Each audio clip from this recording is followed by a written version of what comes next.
তারা কিভাবে বলতে পারে? একটা দিন কি তোমার ম্যামের সাথে তারা ভালো আচরণ করেছে সাক্ষী দিতে পারবে?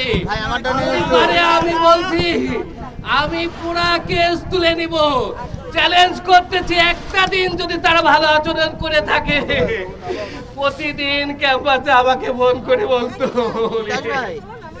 প্রত্যেকে আমার সাথে এত খারাপ আচরণ করে। আমি কি শিক্ষক? আমি না শিক্ষক না চেয়ারম্যান। আমার সাথে পিয়ন থেকে শুরু করে বিশ্বজিৎ সাহেব, এমনকি সপ্তমের সাহেব হইয়া হাবি, তুমি আজকে এই সব কথা বলছো অথচ তুমি দিনের সামনে তুমি চেয়ারম্যানকে চ্যালেঞ্জ করে বলো যে এই ডিপার্টমেন্টেই থাকবে, দেখি কার কত বড় ক্ষমতা আছে। এটা কি জানা নেই তোমাদের? বলো, তোমরা যদি একটা সত্যবাদী, একটা নিষ্ঠাবান ম্যাডামের পক্ষে যদি একটা কথা বলতে না পারো, আমার বিচার দরকার নেই। শোনা, আমার সন্তানদেরকে দুধ থেকে বঞ্চিত করে রাতের পর রাত তোমাদের খাতা দেখেছে, প্রশ্ন করেছে, তোমাদের সেশন জটকমারের জন্য চেষ্টা করেছে।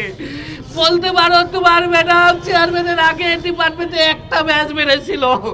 চ্যালেঞ্জ করতেছে, তোমরা বলো একটা ব্যাচ বেড়েছিল কিনা? 2019 সালে সে চেয়ারম্যানশিপ পেয়েছে, কই তার আগে তো একটা ব্যাচ বের হয়নি। তখনকার প্রথম ব্যাচ তারা তো ফোর্থ ইয়ারে ছিল।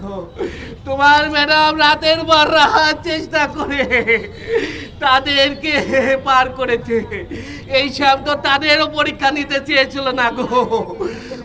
ওরে আল্লাহ, কি কষ্ট করে রাতের পর রাত খাতা দেখে পোস্ট করে রেজাল্ট। আমি বারবার বলছি, ও না, আমি স্বামী আমাকে বঞ্চিত করতে তো কোনো সমস্যা নেই গো। আমার মাসুম বাচ্চার দুধ থেকেও তুমি বঞ্চিত করতেছ। 8টার গাড়িতে না যাওয়ার কারণে হাবিব বলে চেয়ারম্যান 10টার গাড়িতে আসে। বিশ্ববিদ্যালয় বলুক 4টা সেকেন্ড সে অর্থাৎ লাস্টের গাড়ি ছাড়া সাদিয়া কোনোদিন এসছে কিনা। আমি আমার স্ত্রীর স্বামী হিসাবে বলতেছি, আমি চ্যালেঞ্জ করতেছি, আমার স্ত্রী যদি এই চেয়ারম্যান হওয়ার পরে একদিন ছুটি নিয়ে থাকে, আমি এই কেস উইডো করে নেব।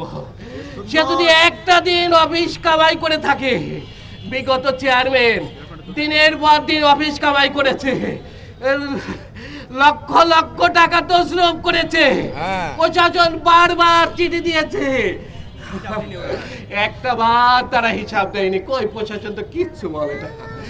বিশ্বজিতের মতো একজন অফিস কর্মকর্তা সাদিয়াকে বলে আমরা যেভাবে বলবো সেইভাবে সিগনেচার করবে। কত বড় শক্তি থাকলে, পিছে কত বড় শক্তি থাকলে তারা এই কথাগুলো বলতে পারে? তোমাদের ছাত্র, তোমাদের শিক্ষক তোমাদের জিম্মি করতে পারে, আমি ওনার স্বামী আমাকে জিম্মি করতে পারবে না। আমি বলবো আমার স্ত্রী যদি বিচার নাও পায়, একটা কথা বলবে, একটা দিন ওই বিশ্ববিদ্যালয় ওই চেয়ারে বসে ওইখান থেকে সে শান্তি পায়নি গো, পায়নি। আমি চ্যালেঞ্জ করতে, আমার আর আমার স্ত্রী কল রেকর্ড ওই যোগদান থেকে অদ্যবধি শোনা হোক, প্রত্যেক দিন কারি স্টেটমেন্ট সে বলে দেবে যে কে কি করেছে। আমি চ্যালেঞ্জ করতেছি আমাদের দুইজনের কথোপকথন। আমার ফোনে সে কতবার ফোন দিয়েছে দিনে, এবং কার এগেনস্টে কি বলেছে, এটা যদি প্রমাণ আমি না করতে পারি, আমি কেস তুলে নেব। আমি তো বলেছিলাম আমার স্ত্রীকে পোস্টমর্টম করো না, আমি কাউকে দোষী করবো না, আমার স্ত্রীকে তোমরা রক্ষা করো, ওগো রক্ষা করো। রোজার দিনে তোমরা বলতে পারো মাহমুদ আজকে কোথায়? মাহমুদকে বলছে ওর ম্যাডাম যে মাহমুদ আমি ইফতারেতে যাবো না, শোনা তোমরা করে নিও। ওরে শোনা মাহমুদকে বাপ বলে ডাকতো, বাপ। ও ওরে সোনারে আমার পাশে বসে মাহমুদকে ফোন দিয়ে বলতে বাবা তোমরা ইফতার করো বাবা আমি যাবো না রে। মাহমুদ ওই কল রেকর্ড এখন স্পষ্ট আমার কানে বাজে। মাহমুদ ম্যাডাম আপনি পাগল হয়ে গেছে, আপনি আমাদের বর্তমানে আপনি আমাদের মা, আপনি ছাড়া কখনো ইফতার হতে পারে না। রোনা মাহমুদকে বলতে দে মাহমুদ সর্বোচ্চ ভাবে তোমরা চেষ্টা করবা ভালো করে ইফতার করার জন্য। ওই কল রেকর্ড শোনো, তোমার ম্যাডাম বলেছে যে বহু টাকা তো শ্রম পূর্বে হয়েছে। আমি তোমাদের বলতেছি ডিপার্টমেন্টের টাকা ইফতার হবে গো।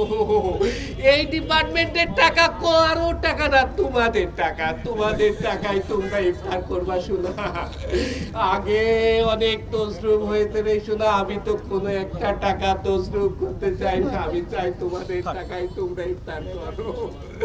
এই ইফতার অ্যারেঞ্জমেন্ট করে কি তোমরা তোমার ম্যাডামকে বিদায় দিলা গো? আমার মাসুম আয়শা সারাটা রাত করে রাখে, অথচ আজকে আমি তাদের এজাহার বক্তব্য আসামি করেছি, তাদের গ্রেফতারের জন্য কোনো ভূমিকা আয়ু আমাকে চ্যালেঞ্জ করে বলে যে প্রমাণ করার দায়িত্ব আমার নাকি। আয়ুর কোনো দায়িত্ব নেই, প্রমাণ করতে হবে আমাকে। ওছি বলে প্রমাণ করেন আপনারা। আমি বলতেছি শোনারে তোমার বক্তব্য আমি ওছিকে দেখাতে গিয়েছি যে দেখে ওরা ম্যাডামকে কি বলেছে। উনি বলতেছে এটা আপনিই দেখেন, কত দেখতে পারবেন ইউটিউবে আপনি, এ আমার দেখার কাজ নেই, এটা আপনি দেখেন। লজ্জার কথা। ওরে আল্লাহ, আমি তাকে বললাম আপনার নাম্বারটা দেন, আপনার হোয়াটসঅ্যাপে ওর ছাত্ররা যা বলে আমি সেটা আপনাকে দিব। বিনিময়ে ওছি আমাকে বলতেছে আপনি জানেন আমার নাম্বারে কত ফোন আছে, কত তথ্য আছে, আমি আপনার তথ্য দেখবো কি করে? ও শোনা বলো তাহলে এই অচি তদন্ত তোমার ম্যাডামের তদন্ত করে তারা বিচার করবে। আমি মানি না, আমি বিশ্বাস করতে পারি না। ওই দিনকে যারা ছিলাম তবে সবার সামনে এটা বলেছে উনি তোমাদের দুইজনের বক্তব্য উনি দেখেনি, এমনকি তিনি নেন নেই। তাহলে আমি কার উপর ভরসা করব? তাহলে আমার ওই দাবিটা কেন মানলো না? পোস্টমর্টম না করলে আমি কাউকে কিচ্ছু বলতাম না গো, আমি সবাইকে মাফ করে দিতাম।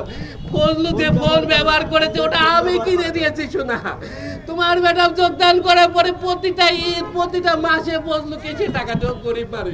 রোজা বারবার বলতো দেখো ফজলু কত পরিশ্রম করে, আমি যখন পারি যেভাবে পারি যতটুকু পারি আমি ফজলুকে দেওয়ার চেষ্টা করি, তুমি কিন্তু মনে করো না। আমি বলি ওরে শোনা আমি কি সেই মানুষ, আমি সব স্টুডেন্টকে ফ্রি পড়ানোর করি না। আমার শোনা তুমি যেভাবে পারো তুমি মুক্ত হস্তে দিও, শোনা কোনো সমস্যা নেই। ফজলু বেঁচে আছে, ফজলু বলতে পারবে না কোনোদিন তোমার ম্যাডামের সাথে বলতো যে অপরাধ করেছে। তোমার স্যাররা কোনোদিনকে কি ফজলুকে তার কোনো বিচার করেছে গো? শোনা বরঞ্চ তার পক্ষ নিয়ে যে কাজগুলো করেছে